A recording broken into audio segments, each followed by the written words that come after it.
अभी पुनः 10वीं की परीक्षा में भी पेपर लीक का मामला प्रकाश में आया है, जो कि माने अशोभनीय है। अब नन्हे मुन्ने हमारे छोटे भाई बहन जो अपने सपनों की उड़ान देने के लिए अब 10वीं और 12वीं की परीक्षा भी अगर धोखाधड़ी वहाँ होगी, अगर वहाँ भी पेपर को बेचा जाएगा तो बहुत ही दुर्भाग्यपूर्ण है। तो पेपर लीक का मामला मजबूती के साथ रखा जाएगा। बहुत सारी बुजुर्ग महिलाएं, बुजुर्ग पुरुष हमारे पास आए जो 65, 70, 75 साल के हैं। वो कह रहे हैं हमारा 3 महीना से 4 महीना से वृद्धा पेंशन नहीं मिला है। दिव्यांगों को भी उनका दिव्यांग पेंशन नहीं मिला। इसके लिए हमारे पास जानकारी जो थी वो 3 बजे की ही थी, और जाहिर सी बात है हम उस जानकारी के अनुसार ही प्रिपेयर होकर आए थे। लेकिन बीच में पता चला कि शायद कांग्रेस के कोई बड़े नेता राज्य में आए हैं और उनके सिफारिश पे मीटिंग 2 घंटा पहले ही की गई, तो उसमें हमारा कोई दोष नहीं है।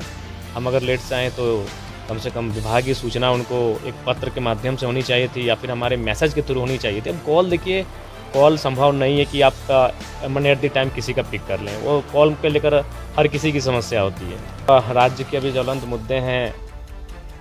अभी पुनः 10वीं की परीक्षा में भी पेपर लीक का मामला प्रकाश में आया है, जो कि माने अशोभनीय है। अब नन्हे मुन्ने हमारे छोटे भाई बहन जो अपने सपनों की उड़ान देने के लिए अब 10वीं और 12वीं की परीक्षा भी अगर धोखाधड़ी वहाँ होगी, अगर वहाँ भी पेपर को बेचा जाएगा तो बहुत ही दुर्भाग्यपूर्ण है। तो पेपर लीक का मामला मजबूती के साथ रखा जाएगा।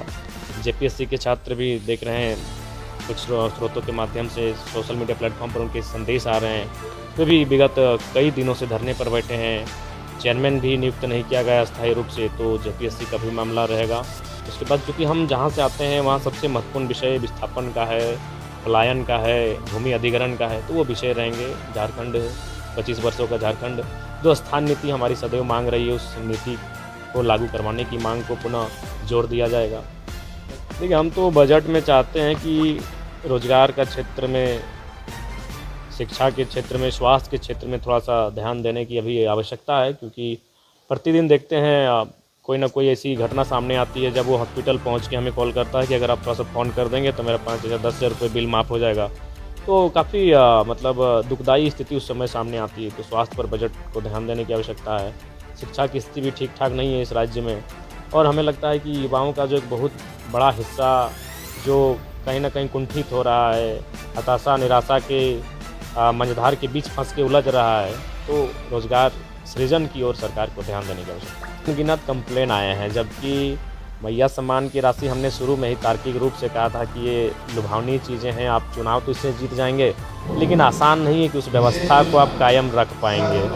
और मैंने जब फील्ड का हमने भ्रमण किया तो बहुत सारी बुजुर्ग महिलाएं, बुजुर्ग पुरुष हमारे पास आए जो 65, 70, 75 साल के हैं। वो कह रहे हैं हमारा 3 महीना से 4 महीना से वृद्धा पेंशन नहीं मिला है। दिव्यांगों को भी उनका दिव्यांग पेंशन नहीं मिला है।